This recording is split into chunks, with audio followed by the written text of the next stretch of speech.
मंगलमूर्ती मोरया. आज आपल्या सगळ्यांच्या घरोघरी गणपती बसलेले आहेत. सिद्ध साधक साधना या संस्थेच्या वतीने गणेशाचा गुण, त्याची पूजा, त्याच्या कथा, त्याच्याबद्दलची माहिती याचा थोडा आढावा घेण्याचा आपण आज प्रयत्न करतो आहोत. आज उद्या पाशांकुशधरं देवं शशिवर्णं चतुर्भुजं प्रसन्नवदनं ध्यायेत् सर्वविघ्नोपशान्तये. मंगलमूर्ती मोरया. पाश आणि अंकुश धारण करणारा देव. आपण साधारण सगळ्या मूर्ती पाहिल्यात तर चतुर्भुज मूर्ती असतात आणि त्या 4 भुजांमध्ये पाश, अंकुश, त्रिशूळ आणि त्यानंतर एक हात वरद किंवा हातामध्ये मोदक किंवा लाडू अशा तऱ्हेचं त्या गणपतीचं चित्र मूर्ती आपण पाहतो आहोत. काही ठिकाणी वेगवेगळे हात दिसतात, वेगवेगळे, पण पाश आणि अंकुश हे 2 शस्त्र त्याच्या हातामध्ये नेहमी असतात. सुमुखश्च एकदन्तश्च कपिलो गजकर्णकः लंबोदरश्च विकटो विघ्ननाशो गणाधिपः धूम्रकेतुर्गणाध्यक्षो भालचन्द्रो गजाननः द्वादशैतानि नामानि यः पठे शृणुयादपि विद्यारम्भे विवाहे च प्रवेशे निर्गमे तथा संग्रामे संकटे चैव विघ्नस्तस्य न जायते. मंगलमूर्ती मोरया. गणपतीची अनेक रूपं, अनेक नावं. आता या स्तोत्रामध्ये 12 नावं पहिली सांगितली आहेत. सुमुख, अतिशय सुंदर असं मुख ज्याचं आहे ते. बहुतेक सगळ्या श्लोकांमध्ये वक्रतुंड महाकाय म्हणजे वक्रतुंड हा शब्द पुन्हा पुन्हा येतो. सरळ अर्थ करायचा म्हटला तर वाकड्या तोंडाचा असा त्याचा शाब्दिक अर्थ आहे. आपण म्हणाल एखाद्या देवाची आपण स्तुती करतोय का निंदा करतोय? ही काय स्तुती झाली वाकड्या तोंडाचा? पण वक्रतुंड या शब्दाचा केवळ एवढाच अर्थ नव्हे तर गणपतीच्या बाबतीमध्ये वक्रान तुंडयती इति वक्रतुंडः अशी त्याची उपपत्ती सांगितली जाते. म्हणजे जे वाकड्या बुद्धीचे, दुष्ट बुद्धीचे, वाईट लोक आहेत त्यांचं ताडन करणारा, त्यांना शिक्षा करणारा, त्यांचा दुष्टांचा विनाश करणारा अशा अर्थी वक्रतुंड हा शब्द वापरला जातो. त्यामुळे सुमुख, अतिशय सुंदर. तुम्ही सगळं सौंदर्य बघा, नुसत्या त्याच्या एका आकारामध्ये एवढं सौंदर्य भरलेलं आहे. एक दंत, त्याचा एक दात तुटलेला आहे. याच्याही 2-3 वेगवेगळ्या कथा सांगतात. देवांतक नरांतकाच्या युद्धामध्ये दात तुटला असा एक उल्लेख आहे. परशुरामांच्या परशूचा आघात झाला त्यामुळे एक दात तुटला अशी पण एक सांगितली जाते कथा.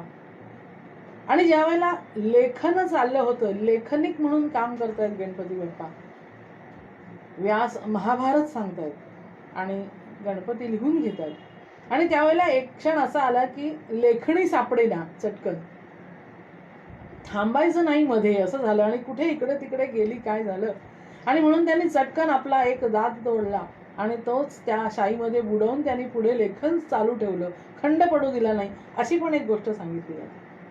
त्यामुळे एकदंत हे त्याचं दुसरं नाव, प्रसिद्ध नाव. कपिल म्हणजे लालसर रंगाचं शरीर आहे त्याचं, शेंदूर वर्ण असा त्याचा वर्ण सांगितला जातो. गजकर्णकः, हत्तीचं मुख असल्यामुळे त्याचे कान सुद्धा हत्तीसारखे.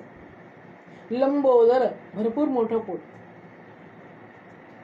पोट मोठं का आहे त्याच्याबद्दल एक गमतीदार हे सांगितलं जातं की सगळी विश्व ही त्याच्या पोटामध्ये आहे. किती आहेत? 21 प्रकारची विश्व आहेत. 7 पाताळ आहेत. अतल, वितल, सुतल, तलातल, रसातल, महातल असं 7 पाताळ आहेत. त्याच्यानंतर ओम भूः भुवः स्वः महाः जनाः तपाः सत्यम हे 7 लोक आहेत आणि 7 स्वर्ग आहेत. सप्त स्वर्ग, सप्त लोक आणि 7 पाताळ असे मिळून 21 लोक होतात आणि त्या 21 लोकांवरती याची सत्ता चालते गणेशाची. आणि म्हणून त्याच्या ते सगळे त्याच्या पोटामध्ये आहेत, म्हणजे त्याच्यामध्ये आहेत. सर्वं जगदिदं त्वत्तोपजायते, सगळं जग तुझ्यातच निर्माण होतं. सर्वं जगदिदं त्वत्तस्तिष्ठति, सगळं जग तुझ्यातच राहतं. सर्वं जगदिदं त्वयि लयमेष्यति, सगळं जग तुझ्यातच नाश पावतं. सर्वं जगदिदं त्वयि प्रत्येति, पुन्हा तुझ्यातूनच वर येतं. या वर्णनाला अनुसरून हे सगळं सांगितलं आहे. विकट, अतिशय मोठा भव्य रूप असं त्याचं आहे. लंबोदरश्च विकटो विघ्न नाशो गणाधिपा, विघ्नांचा नाश करणारा. कोणत्याही प्रकारचं विघ्न आपल्या कार्यामध्ये आलं तर तो गणपती, तो गणेश या विघ्नांचं हरण करतो. आणि गणांचा अधिपती, गणानां त्वाम गणपती हवामहे. गण म्हणजे एकक व्यक्ती, सगळ्या गणांचा अधिपती हा संघटनेचा देव, गणांचा अधिपती. धूम्रकेतुर गणाध्यक्षो भालचंद्रो गजानन. धूम्रकेतू, धूर हा त्याचा जणू काही ध्वज आहे, म्हणजे तो कुठे आहे याची खूण आहे. गणांचा अध्यक्ष आहे. कपाळावरती, मस्तकावरती भालचंद्र म्हणजे चंद्राची छोटी कोर, जशी शंकरांच्याही मस्तकावर असते. गणपतीचंही ते नाव आहे. पैतृक संपत्ती ज्याला म्हणतात तशी ती आहे. शस्त्र सुद्धा, त्रिशूळ हे मूळ शंकरांचं आहे आणि मग ते गणपतीकडेही आहे. ही पैतृक संपत्ती आहे त्याची. आणि हे केव्हा केव्हा घ्यावं? सगळ्या विघ्नांचा नाश करण्यासाठी. ते असं म्हणतात, सुक्तकार सांगताहेत, विद्यारंभे, विद्येच्या प्रारंभी गणपतीचं नाव घ्यावं. विद्यारंभे विवाहेच प्रवेशे निर्गमित. अगदी पूर्वी आपल्यापैकी अनेकांना आठवत असेल, माझ्याही वडिलांच्या लहानपणचं ते सांगायचे की अभ्यास सुरू करायचा तर पहिला धडा ओम श्री गणेशाय नमः असा असायचा. शाळेमध्ये पहिला धडा. कारण बुद्धीचा देव आहे, ज्ञानाचा देव आहे, आणि त्यामुळे पहिलं नवनं त्याला करायचं अशी पद्धत होती. पुढे हळूहळू मनू बदलला, लोकांच्या पद्धती बदलल्या आणि मग सुरुवात झाली गमभन. आता तेही गेलंय म्हणा. गमभनाने सुरुवात करायची, मग ग ग गाढवाचा, म म माकडाचा. ते म्हणायचे दुसरं काही नाही का, गणपती महादेव नाही का सांगता येत, गाडगी मडकी गाढवं माकडं हेच कशात. पण त्याच्यामुळे काय झालं, वडील आमचे नेहमी कीर्तनात सांगायचे, गम भन, धडा सुरू होतो गम भननी आणि जाऊन पोचायचं कुठे, रसतळ. रसातळाला जाऊन पोचायचं. विद्येचा, ज्ञानाचा सगळा कडेलोट रसातळाला जाऊन पोचतो. विद्येच्या प्रारंभी ज्ञानाच्या गणपतीचं, ज्ञानाच्या देवाचं पूजन व्हायला पाहिजे, ते आपण विसरत चाल. विवाहाच्या वेळेला सुद्धा गणपतीची पूजा सर्वत्र प्रथम केली जात असे, जाते, अजूनही जाते. तुम्ही जर मंगलाष्टक पाहिलं, मंगलाष्टक हा एक वेगळा गमतीचा विषय आहे, पण गणपतीच्या वर्णनाचं स्वस्ति श्री गणनायकं गजमुखं मोरेश्वरं सिद्धिदं बल्लाळो मुरुडं विनायकमहं चिंतामणिस्तेवरं लेण्याद्रिगिरिजात्मजं सुवरदं विघ्नेश्वरं ओझरं ग्रामोरांजन संस्तुतो गणपती कुर्यात् सदा मंगलम. शुभमंगल सावधान. पहिलं मंगलाष्टक हे गणपतीचं म्हणायचं अशी सगळ्या गुरुजींची पद्धत आहे, अजूनही आहे.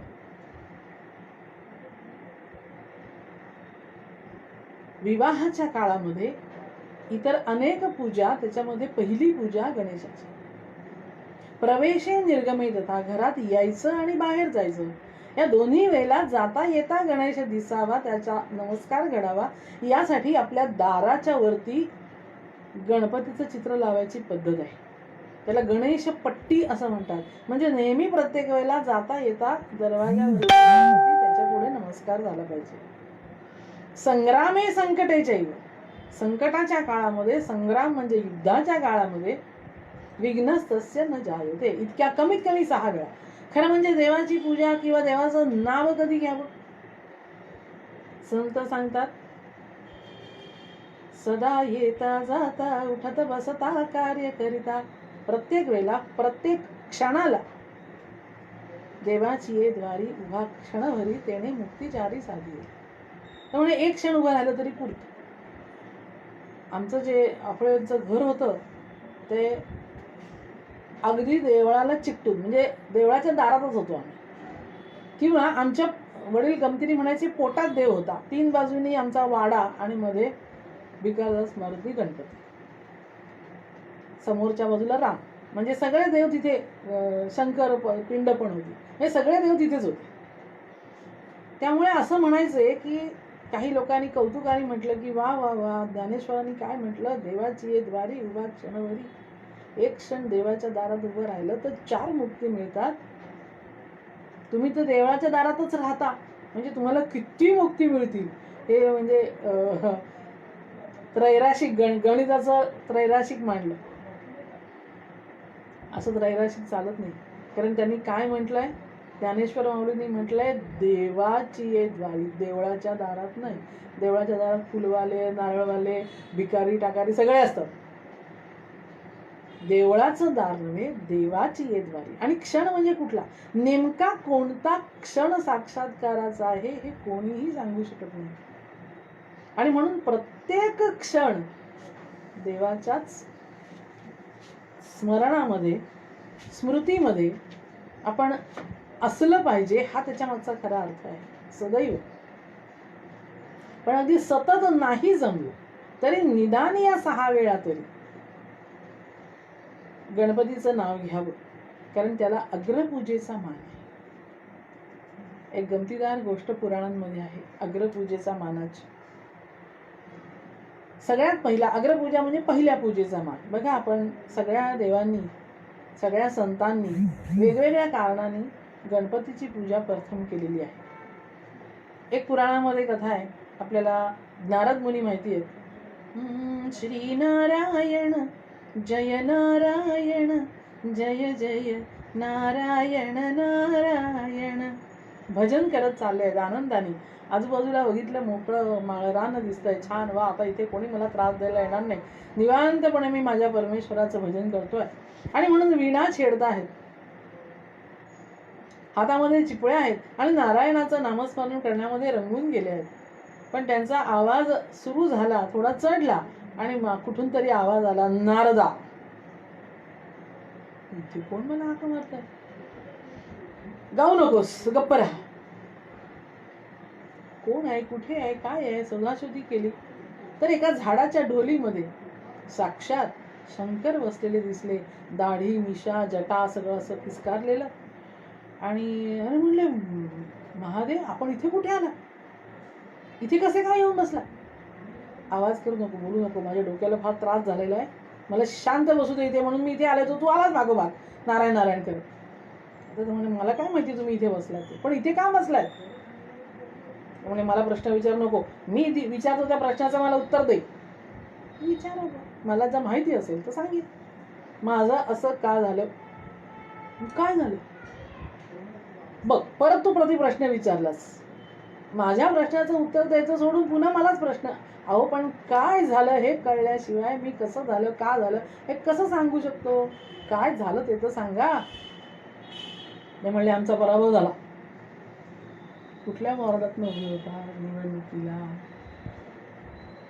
शंकर म्हणले दुसऱ्यांच्या मेहरबानीवरून निवडून येत नाही आम्ही, स्वयमेव मृगेंद्रता, आमच्या स्वतःच्या पराक्रमाने आम्ही मोठे होतो. आम्हाला दुसऱ्या कोणीतरी पद वगैरे द्यावं लागत नाही. लढाईला गेलो होतो, युद्धामध्ये गेलो होतो. बरं मग काय नाही, तिथे एवढा सगळा माझ्याकडे सत्तेचा, सामर्थ्याचा, शस्त्रांचा, अस्त्रांचा साठा असताना सुद्धा पराभव झाला माझा. कुठे गेला होता, त्रिपुरासुराशी युद्ध करायला गेलो होतो. आता सांग, कळलं ना तुला काय झालं ते. आता हे असं का झालं हे ताबडतोब सांग. नारद म्हणले सांगतो, पण रागावणार नाही ना माझ्यावरती. का अशी का नाही. आता तापट स्वभावाच्या माणसाचं काय सांगायचं. भीती वाटते महाराज आपली. आपण रागवणार नसलात तर सांग. नाही म्हणले सांग. ते म्हणले जाताना गणपतीची पूजा करून गेला होता. नारदा, आवाज एकदम वाढला. हा हा हा, रागवू नका, तुम्ही सांगितलं कारण सांग म्हणून मी सांगितलं. गणपती माझा कोण? नारद म्हणले तुमचा मुलगा. मग मी त्याचा कोण? अर्थातच वडील. मग तुम्ही हे शिकवता वडिलांनी मुलाची पूजा करायची, मी माझ्या मुलाची पूजा करून जाऊ? नारद म्हणले रागवू नका महाराज, पण तुम्ही सगळ्या मोठ्या देवांनी मिळून त्याला वरदान दिलं आहे, अग्रपूजेचा मान दिला आहे. आजच्या भाषेत सांगायचं सगळ्यांना समजावं म्हणून तर तुम्ही राहिला आहात साधे ग्रामसेवक आणि तुमचा मुलगा झालाय जिल्हा परिषदेचा अध्यक्ष. मग आधी त्याचा परवानगी घ्यावी लागते की नाही कामं करायची पुढची? असं झालंय तुमचं. प्रथम पूजेचा मान गणपतीला सगळ्या देवांनी मिळून दिला. ती पण गमतीची गोष्ट ऐकायला हरकत नाही आपल्याला. एकदा सगळ्या देवांची म्हणे सभा भरली होती आणि त्या सभेमध्ये असा प्रश्न निघाला की अग्रपूजेचा मान कुणाचा असावा, सन्मान कुणाचा असावा? ब्रह्मदेव, विष्णुदेव आणि महादेव म्हणजे शंकर, ह्या तिघ प्रमुख आणि बाकी इतर सगळ्या देवसभा घनदाट वैसरी. ब्रह्मदेव हे सगळ्यात वृद्ध, पितामह ज्यांना म्हटलं जातं. ते म्हणले आपण एक स्पर्धा लावूया. पृथ्वी प्रदक्षिणा करून सर्वप्रथम जो येईल त्याला अग्रपूजेचा मान देऊ. पूजा पहिली करायची कोणाची? जो सगळ्यात जास्त बुद्धिमान आहे त्याची. स्पर्धा कशाची? बुद्धिमत्तेची. आणि स्पर्धा काय सांगितली? पृथ्वी प्रदक्षिणा करायची. काहींनी विचारलं की नुसतं चालत धावत करायची आहे का वाहनांवरनं गेलेलं चालतं? कसेही जा, प्रश्न तो नाहीये. पृथ्वी प्रदक्षिणा करायची हा प्रत्यय. प्रत्येक देवाचं वाहन भरपूर वेगवेगळी वाहन आहेत बरं का. काही हंस वाहन, मोर वाहन, गरुड वाहन, वृषभ वाहन, वाघ, हत्ती, बरेच वेगवेगळ्या देवांची वेगवेगळी वाहन आहेत. ते म्हणले ह्यातलं काहीही चालेल आणि सगळे उठून पळत सुटले. पृथ्वी प्रदक्षिणा करून जो पहिला येईल त्याला अग्रपूजेचा मान मिळेल. आता मांडवामध्ये सभेच्या ठिकाणी हे त्रिदेव प्रमुख आणि समोर बसलेले निवांत गणपती महाराज एवढे शिल्लक राहिले. त्याला विचारलं तुला नाही जायचं का रे स्पर्धेला? जायचं ना म्हणले. न जाऊ कसं चालेल? मग निवांत बसलायस तो? नाही करतो ना. शांतपणे गणेश गुणेश उठले आणि ज्या ठिकाणी शंकर पार्वती बसले होते त्या ठिकाणी आले. आई जरा बाबांच्या जवळ बस. हात जोडले आणि एक नाही दोन नाही 3 प्रदक्षिणा त्यांच्या भोवती केल्या आणि पुन्हा मांडवामध्ये येऊन स्वस्थ बसले. हे काय? त्रिदेवांना समजलं त्याला काय म्हणायचं होतं, काय करायचं होतं. त्यानंतर धावत पळत उडत चालत सगळी देवसेना आली आणि मांडव पुन्हा एकदा भरला. सभा भरली पुन्हा आणि म्हणले आता ब्रह्मदेवांना विनंती केली की आता तुम्ही निर्णय सांगा. अग्रपूजेचा मान कुणाला? हा पुढे आहे का तो पुढे आहे? मी आधी आलो, तो आधी आला? तुम्ही पाहिलं असाल नेमकं कोण आलं पुढे? हो म्हणले पाहिलं. मग सांगा आता.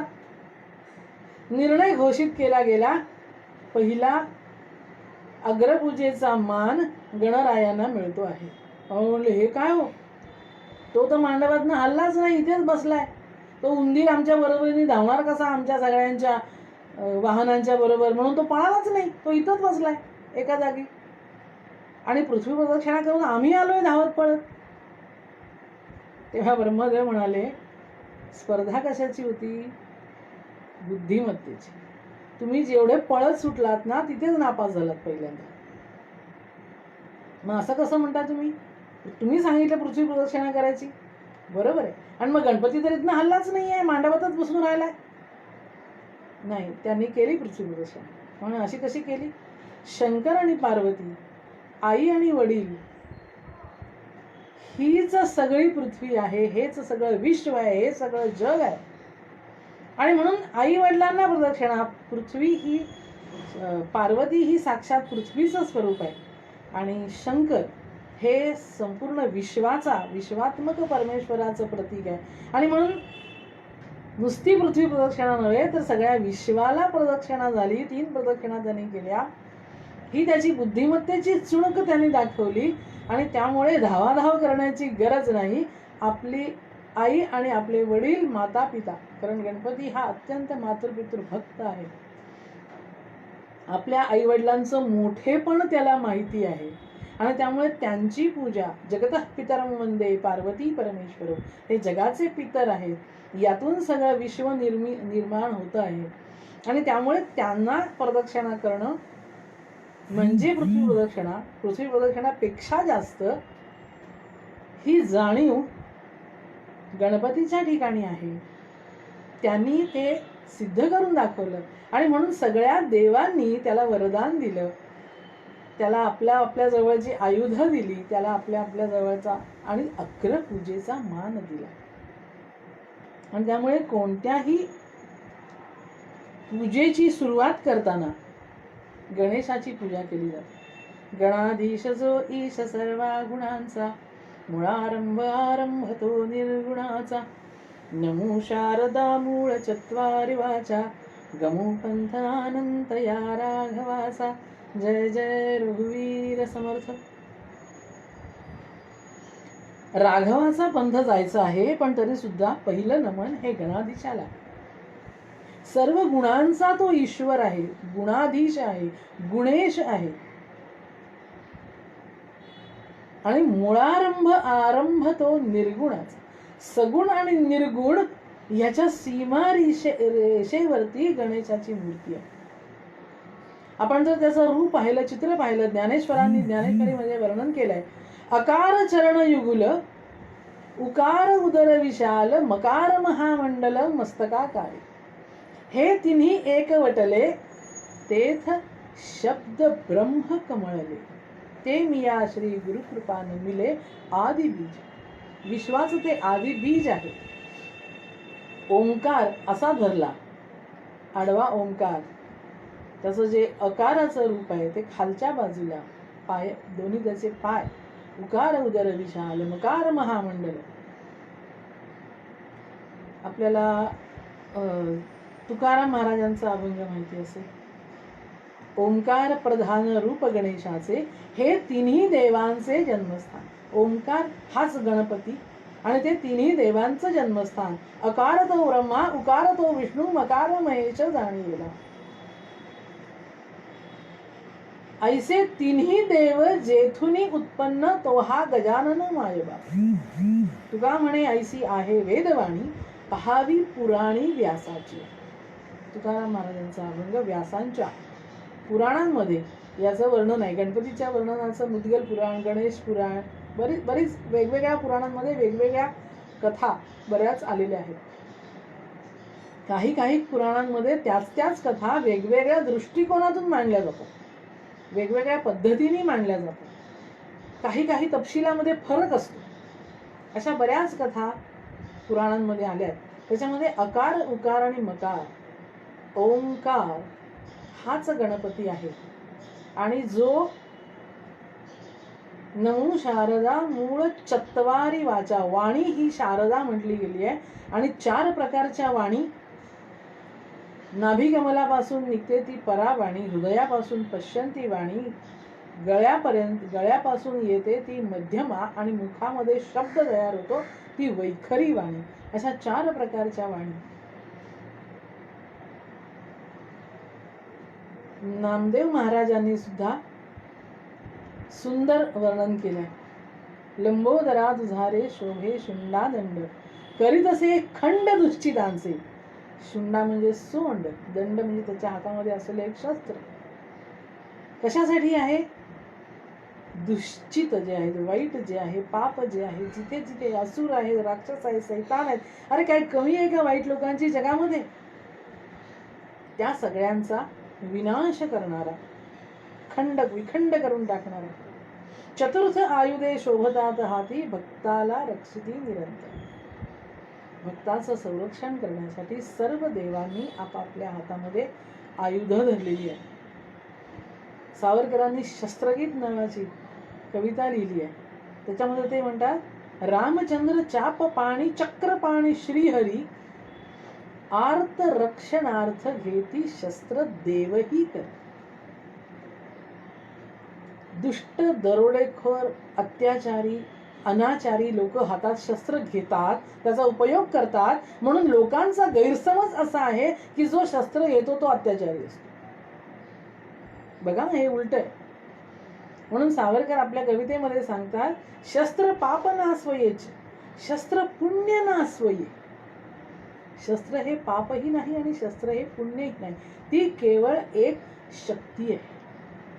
जसं अग्नी ही शक्ती आहे, तो ज्यावेळेला कारखान्यामध्ये असतो त्यावेळेला तो उपयुक्त असतो, ज्यावेळेला घरामध्ये चुलीमध्ये असतो त्यावेळेला तो अन्न शिजवतो, ऊब देतो, वेगवेगळी चांगली कामं करतो. पण हाच अग्नी जर वाईट माणसाच्या हातामध्ये गेला आणि एखाद्या माथे फिरू माणसाने कुणाच्या तरी अंगावर रॉकेल टाकून ते पेटवलं, कुणाच्या तरी घरावर पेट्रोल टाकून ते पेटवलं, अग्नीला कळत नाही चांगलं का वाईट. ती केवळ एक शक्ती आहे, त्याला भावभावना नसतात. ते पापही नाही आणि पुण्यही नाही. धारदार सुरा,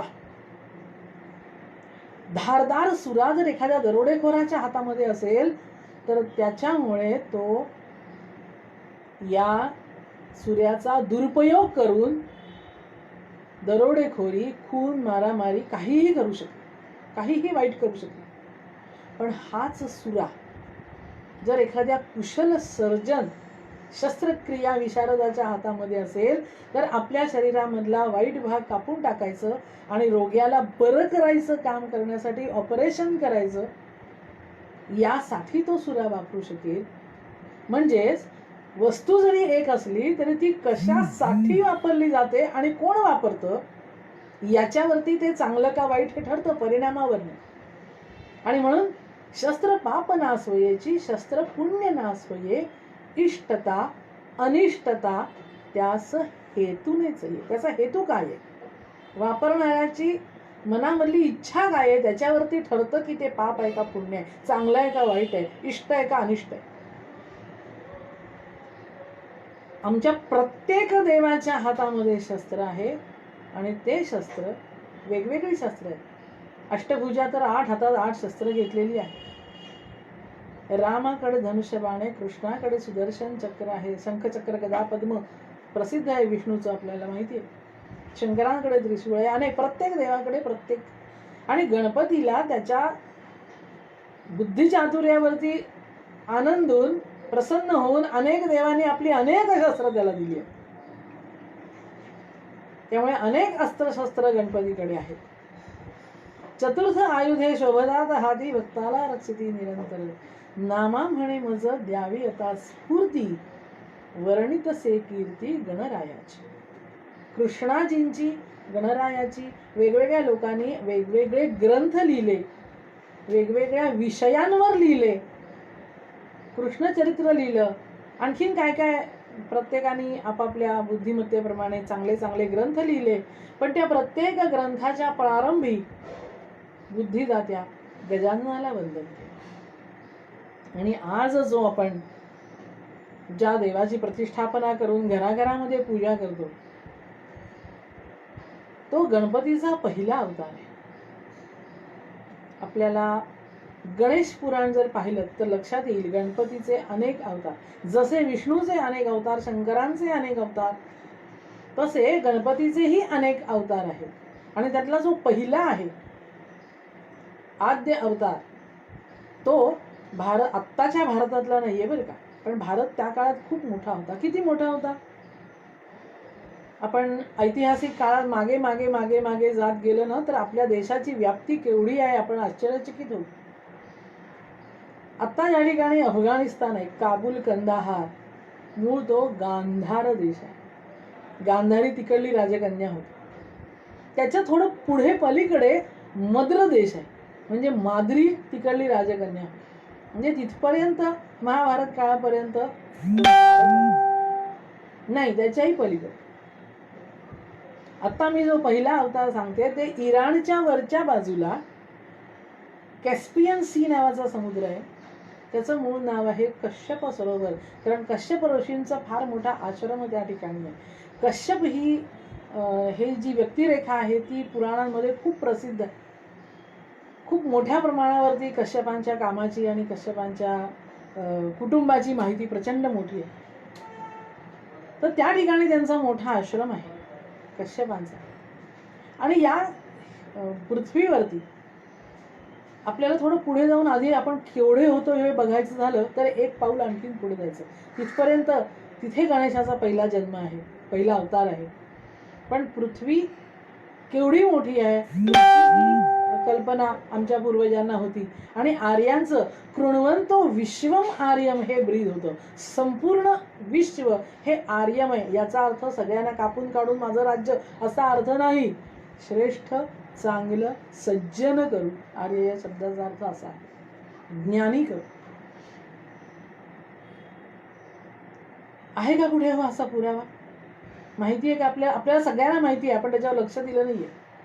आपण गणपतीची काय कुठल्याही देवाची पूजा करतो, त्याच्यानंतर आरत्या करतो अनेक प्रकारच्या, गणपतीची, रामाची, कृष्णाची, शंकराची, सगळ्या आरत्या. आणि ते झालं की त्यानंतर मंत्र पुष्पांजली म्हटली जाते.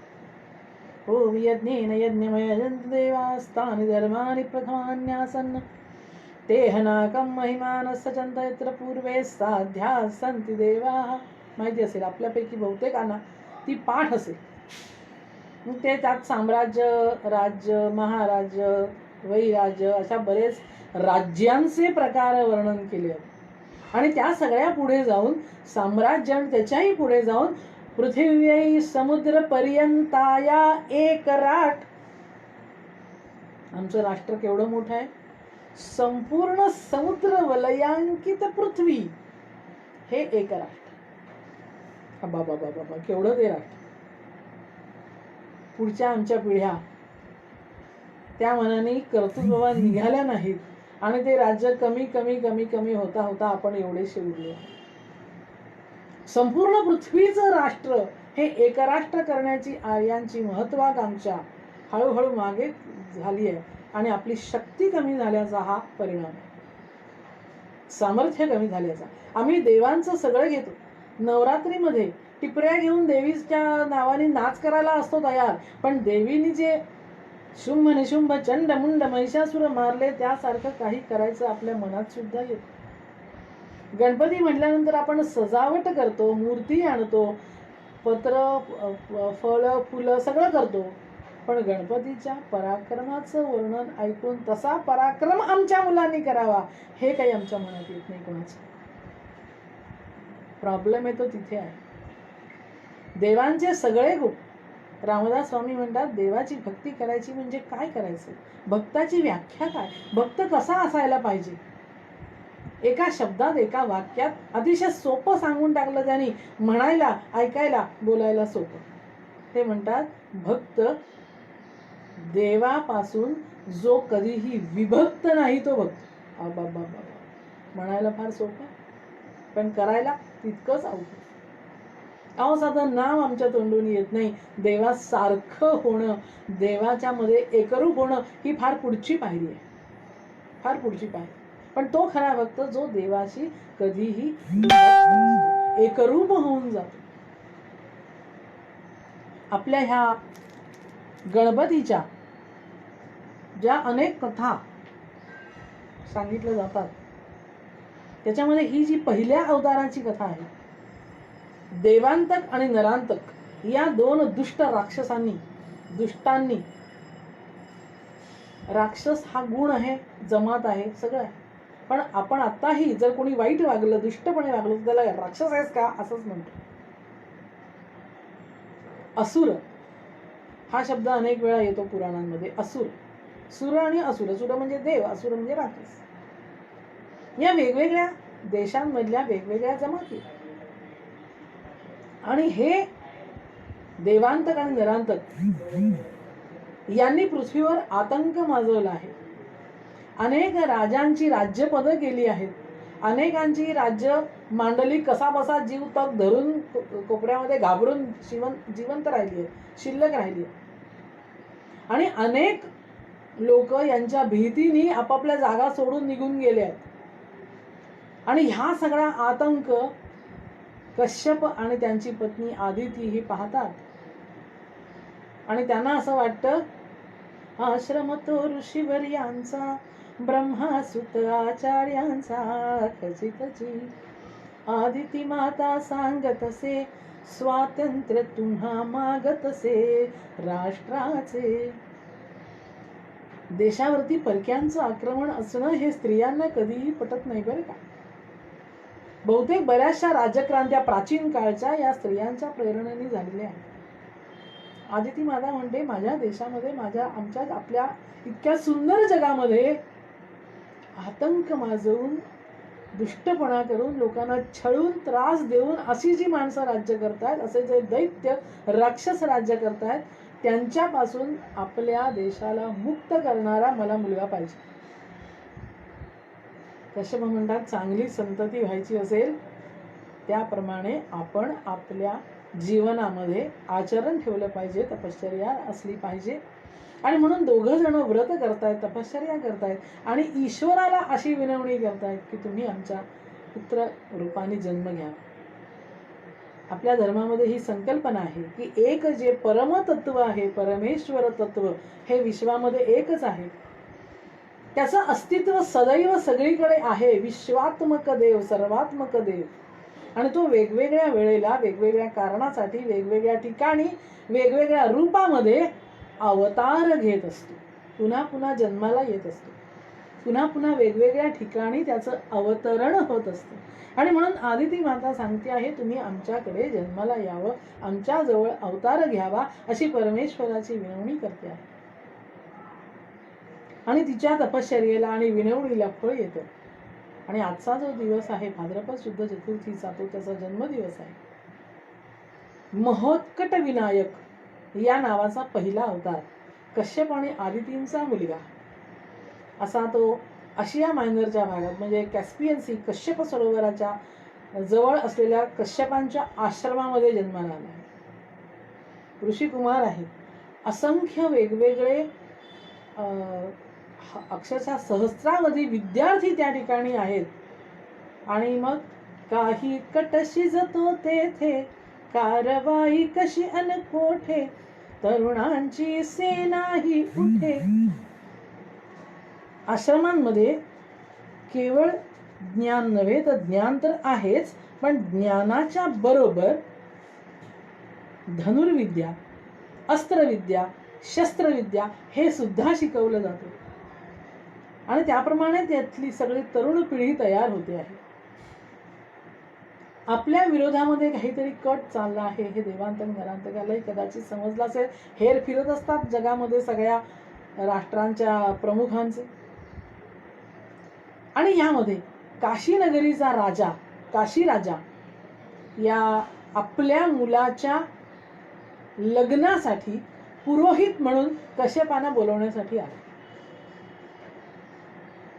कश्यप ऋषी आहेत, पुरोहित आहेत, आणि त्यांना बोलवण्यासाठी तो आला. त्यावेळेला ते असं म्हणाले की बाबा रे, आज एवढा व्याप वाढवला, एवढे सहस्रावधी माझे विद्यार्थी आहेत, आणि एवढा सगळा व्याप सोडून इतक्या लांब काशीपर्यंत येणं आणि परत जाणं फार वेळ जाईल, माझ्याजवळ एवढा वेळ नाही बाबा. त्यामुळे असं कसं, तुमच्याशिवाय आमच्या घरामधली कार्य होणार कशी, मला पुरोहित पाहिजे, मी तुम्हाला म्हणून न्यायला आलोय. ते म्हणतात, मी नको, माझा मुलगा घेऊन जा, त्याला हे सगळं येतं आणि तो तुझ्या मुलाचं लग्न लावेल.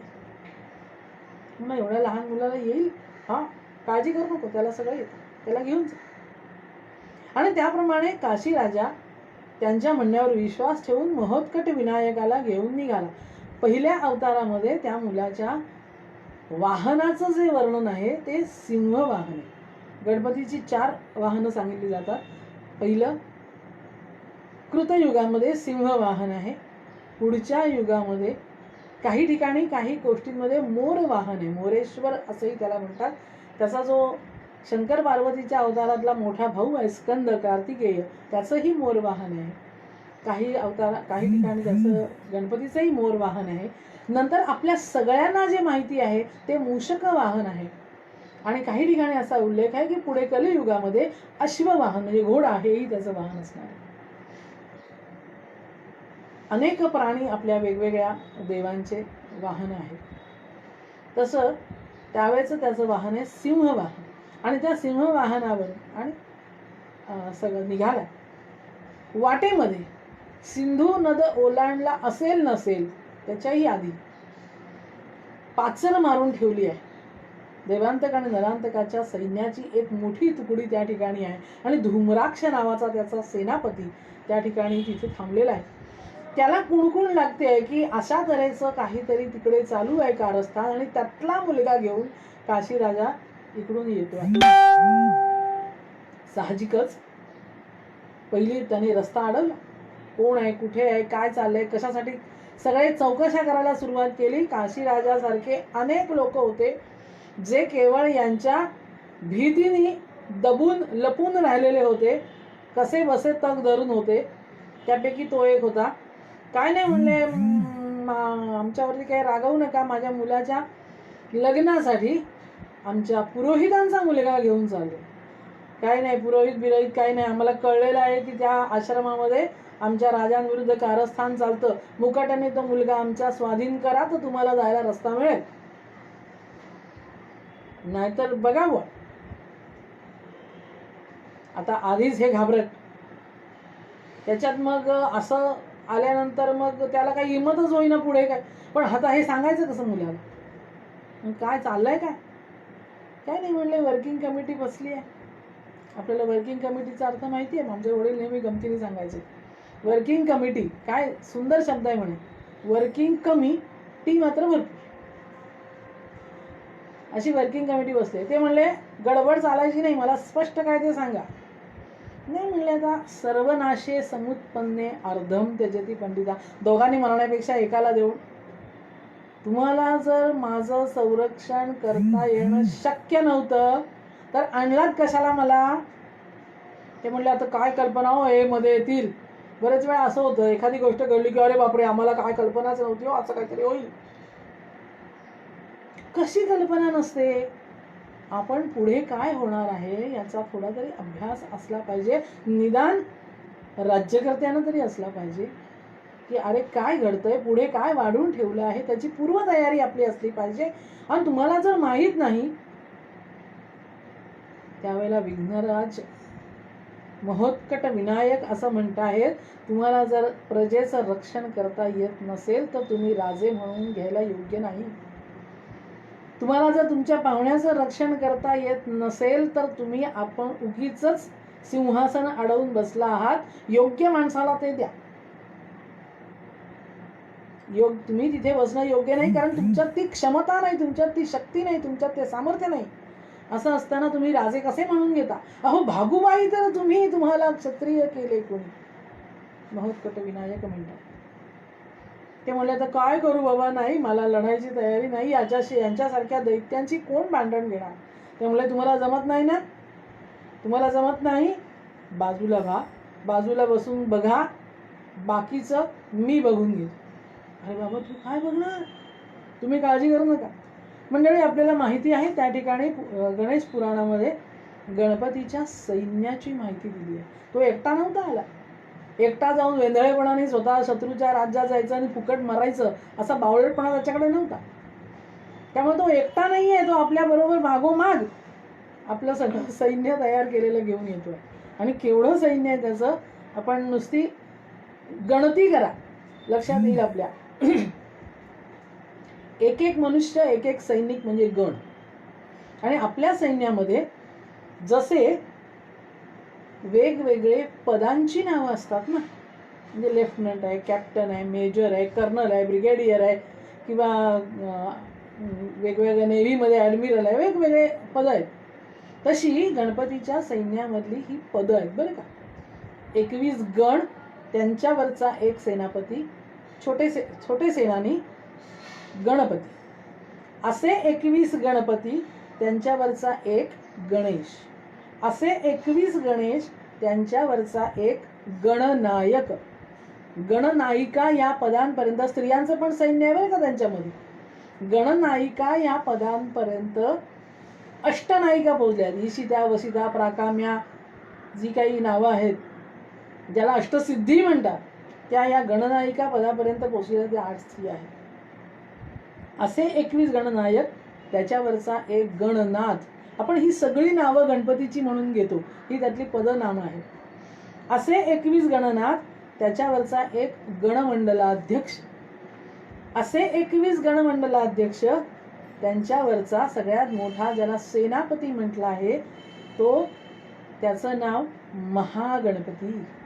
या सर्वाहून श्रेष्ठ असे जो सेनापती तो वीर महागणपती म्हणून जयाला कार्यारंभी पूजिता, तो हा गणपती, महागणपती. आणि म्हणून पूजेमध्ये जर तुम्ही ऐकलं असाल तर नेहमी महागणपती सायुधम सशक्तिकम आवाहयामी असं वर्णन असतं. म्हणजे या महागणपतीला आयुधांसह म्हणजे शस्त्रांसह, सशक्तिकम सगळ्या त्याच्या शक्तींसह आपण आवाहन करतो, शत्रुनाश आणि भक्त संरक्षण यासाठी. गणित करा. 21 21 21 21 गण, मग गणपती, गणेश, गणनायक, गणनाथ, गणमंडलाध्यक्ष आणि महागणपती. 21 गुणले 21 गुणले 21 गुणले 21, ही सगळी जी शेवटचा गुणाकार जो होतो. आणि महागणपतीच्या सैन्यामध्ये एकूण किती आहे, आश्चर्यचकित होऊन जाऊ आपण. त्याच्या सैन्याच्या संख्येकडे बघून 8,57,66,121 ही त्याची संख्या आहे सैन्याची. गणमंडलाध्यक्ष या पदावर सिद्धिदेवी आणि मेधादेवी या दोघी पोचले आहेत तिथपर्यंत, आणि बाकी अष्टनायिका. हा सगळा सेना संभार मागोमाग येतो आहे. आणि त्रिशूळ हे त्याच्या जवळचं शस्त्र आहे, लांबून फेकून मारण्यासारखं. दुर्वा जी वाहिली जाते गणपतीला, 3 टोकाची दुर्वा हे त्रिशूळाचं, किंवा 3 पानाचा बेल हे त्रिशूळाचं प्रतीक. सगळ्या वनस्पती म्हणा किंवा ही सगळी जी पत्री आहे ही औषधी आहेच, औषधांनी युक्त आहेच. पण त्याच्याबरोबर हाही विचार त्याने केलाय की 3 टोकाचा भाला म्हणजे त्रिशूळ, त्याचं ते प्रतीक म्हणून वापरलं जातं. आणि लांबून पहिल्या फेकीमध्ये समोरासमोर आलेल्या धूमराक्षाची मान उडवटा. युद्धाला तोंड लागलंय आणि त्या ठिकाणी मोठं घनघोर युद्ध झालं. आणि वाटेमध्ये असलेलं हे विघ्न सर्वप्रथम त्यांनी नष्ट केलं. जेवढे मारता आले तेवढे मारले. आणि यांचा एवढा मोठा आक्रमक हा येतो आहे सैन्य संभार म्हणून बाकीचे पळून गेले. मार्गामधलं विघ्न दूर झालं. सगळी मंडळी काशीला आली. काशीच्या राजवाड्यामध्ये आली. मुलाचं लग्न करायचं होतं राजाच्या, तेही काम यथासांग केलं.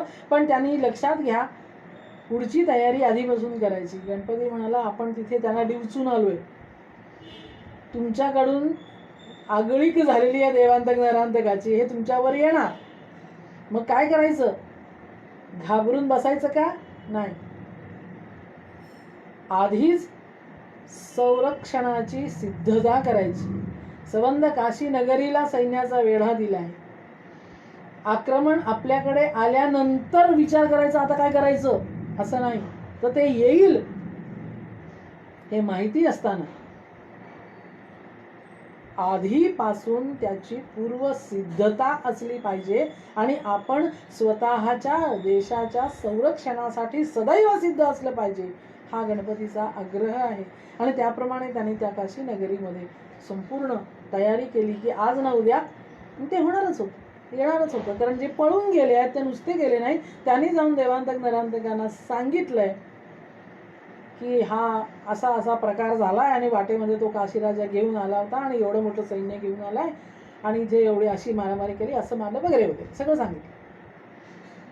साहजिकच नरांतक आणि देवांतक दोघंहीच चौताळे. पहिला आघात करायला नरांतक पुढे आलाय.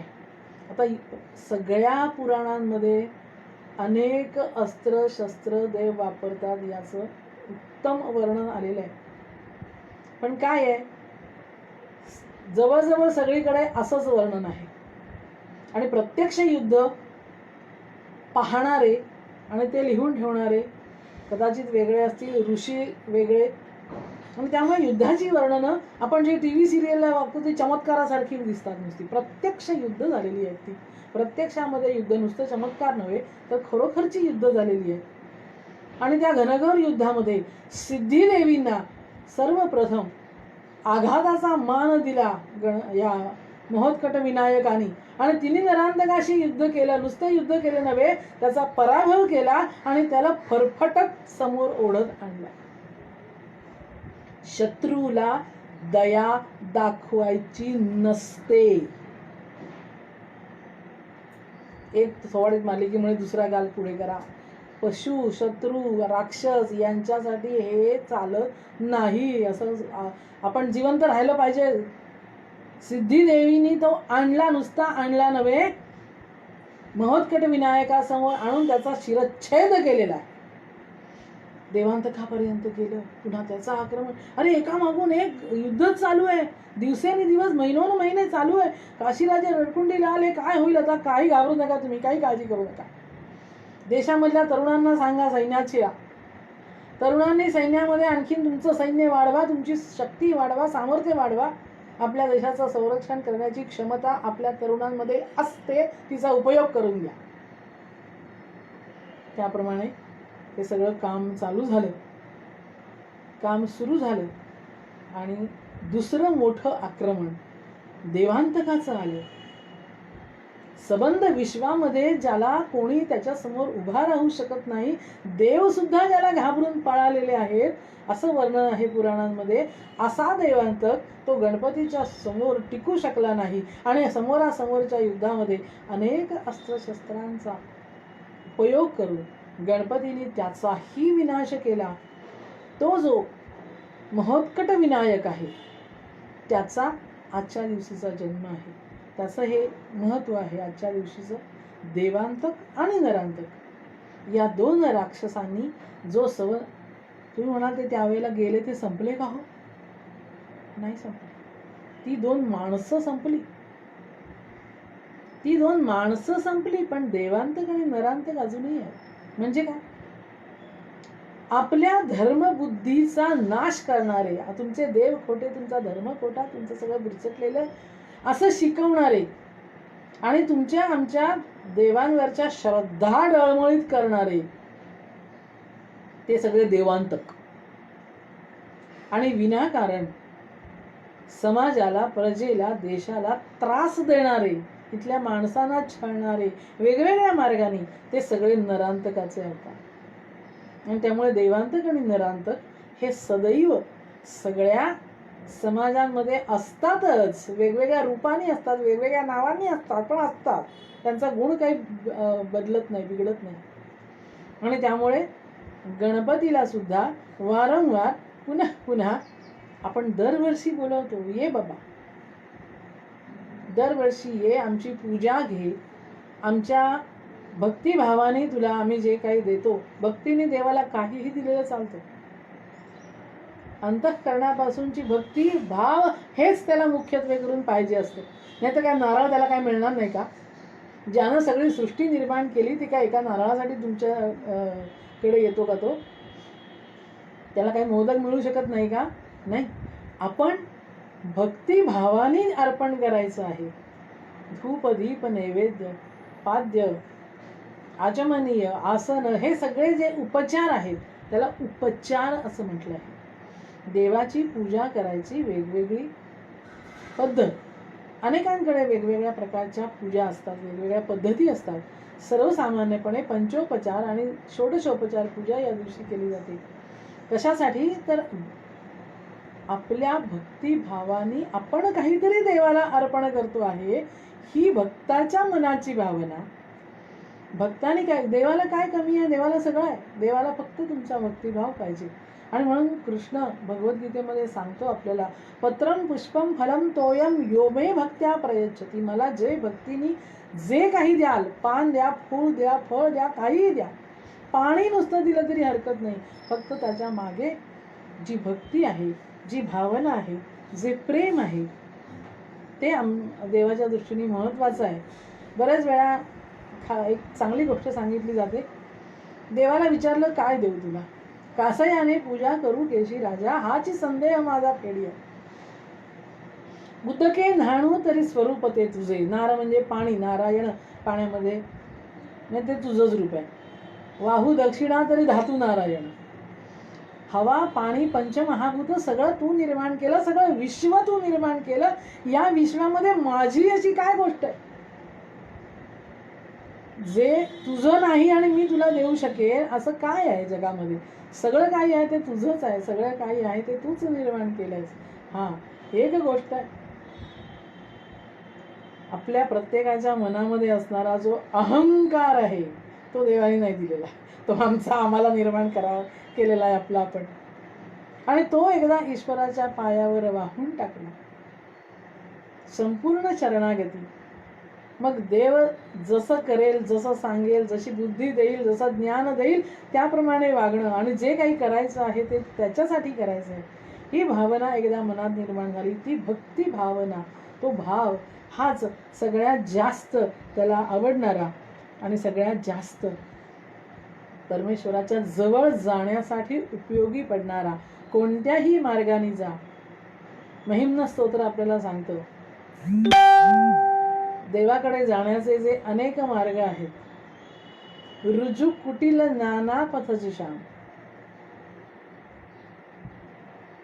कधी पशुपती मद, वैष्णव मद वेगवेगळे आहेत.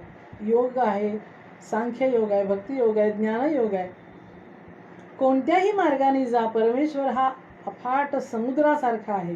नृणाम एको गम्यस्त्वमसी पयसाम अर्णव. अमृताचा समुद्र, पयसाम अर्णव, अमृताचा समुद्र आहे जो. आणि त्या समुद्राकडे कोणत्याही मार्गाने जा, त्याच्यामध्ये मुख्य त्या समुद्रात पर्यंत जाणाऱ्या मार्गामधला मुख्य साथी कर्मानुगो गच्छती जीव एक. सत्कर्म आणि भक्तिभाव या दोन गोष्टी परमेश्वरापर्यंत जायला आपल्याला मदत करतात.